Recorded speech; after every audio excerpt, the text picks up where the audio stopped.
Do you know what happened on this day in history? October 4th.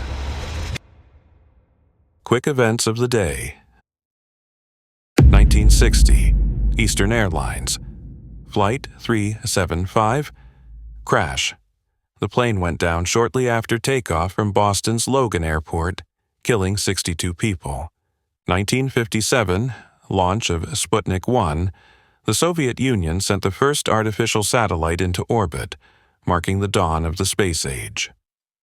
1971, discovery of Artemisinin in China, a breakthrough treatment for malaria that has since saved millions of lives. 1927, sculptor Gutzon Borglum begins work on Mount Rushmore, the iconic American monument featuring 4 presidents carved into the Black Hills of South Dakota. Crazy lineup for a single day, right? But among all these stories that happened on October 4th, there's one that truly shocked the nation and turned into a tale of greed, ambition, and downfall.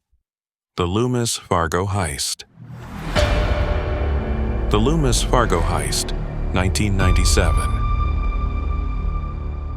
On October 4th, 1997, what seemed like an ordinary day in Charlotte, North Carolina, turned into one of the most notorious cash heists in American history.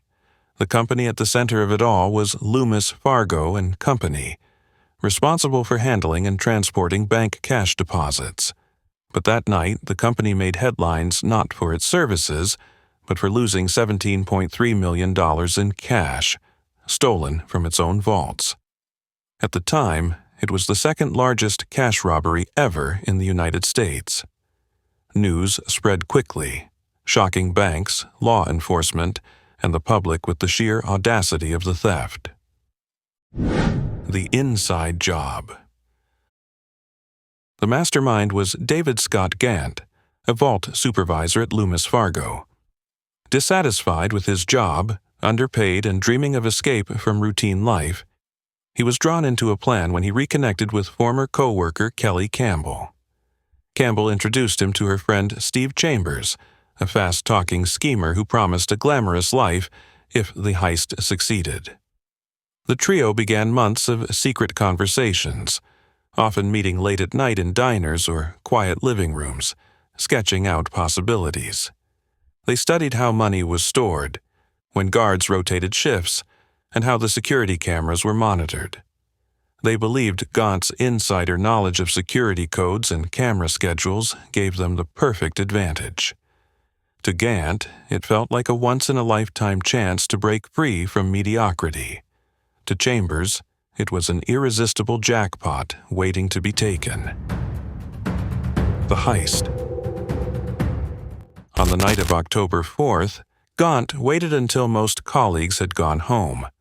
With trembling hands but a determined mind, he opened the vault and began stuffing millions of dollars into duffel bags and then into a company van. The piles of currency were so heavy that he struggled to move them. It took hours to load everything. By the time he was finished, the van was almost sagging under the weight of money. Surveillance cameras recorded him the entire time, but he assumed the delay before anyone checked would be enough to vanish. When he drove off, he carried away $17.3 million in cash, crammed into every available space. Witnesses later recalled that he looked unusually tense that day, but no one suspected he would empty an entire vault. The haul was so enormous that some bundles were literally stacked up to the van's ceiling. The aftermath. At first, the conspirators felt invincible. Chambers and his wife, Michelle, began living like royalty, buying a mansion, luxury cars, jewelry, and even burying plastic barrels filled with bills in their backyard.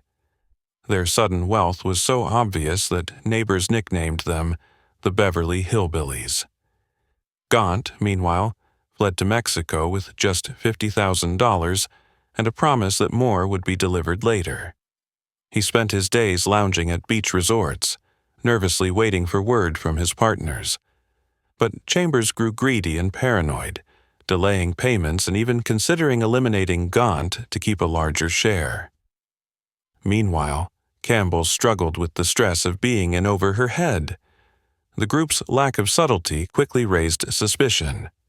Friends and neighbors questioned how ordinary workers suddenly had mountains of cash, and the extravagant lifestyle became impossible to hide. The FBI soon picked up the scent. Local banks noticed large amounts of old Loomis Fargo bills surfacing. Tips from suspicious neighbors and friends poured in. Investigators tracked extravagant spending and traced it back to the Chambers circle. Gant's communications from Mexico, combined with testimony from accomplices, sealed the case. Within months, nearly 24 people connected to the plot were arrested. Gant himself was captured in Mexico in early 1998. The investigation uncovered barrels of cash buried in yards, hidden in attics, and stashed in closets. The discovery fascinated the press, and the media covered every detail, portraying the conspirators both as foolish criminals and as anti-heroes in a bizarre comedy of errors. Legacy. In the end, about 95% of the money was recovered, though some remains unaccounted for to this day. Gant was sentenced to more than 7 years in prison. Chambers received an even harsher sentence, while Campbell also faced jail time. The story fascinated the public because it was equal parts audacious and absurd. A real-life crime caper with a cast of ordinary people who thought they could outsmart the system. It has since inspired books, countless TV specials, and the Hollywood comedy film Masterminds, 2016. The Loomis Fargo Heist endures as a cautionary tale about greed, misplaced trust, and how quickly dreams of easy wealth can unravel into downfall. It remains a reminder that even the most carefully planned crimes can be undone by human flaws. Greed, vanity, and the inability to keep a low profile that followed. If you enjoyed this journey through history, don't forget to like, subscribe, and hit the bell icon for more daily stories from the past. And tell me in the comments, which of today's events surprised you the most?